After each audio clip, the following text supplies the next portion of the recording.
एक प्यासा मुसाफिर कुएं के पास पहुंचा तो वहाँ एक औरत पानी भर रही थी। मुसाफिर ने उससे पूछा, ऐ भली औरत, तू औरतों की मकारी के बारे में क्या जानती है? सवाल सुनते ही औरत ने चीखना चिल्लाना शुरू कर दिया।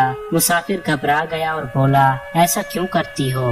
वो बोली, ताकि गांव वाले तुझे कत्ल कर दें, तूने मुझे तकलीफ दी है। मुसाफिर घबरा गया और हाथ जोड़कर बोला, मुझे माफ कर दो, तुम तो बहुत अच्छी और रहम दिल और शरीफ लगती हो। औरत ने उसकी बात सुनी और जल्दी से पानी का घड़ा अपने ऊपर उंडेल कर खुद को गीला कर लिया।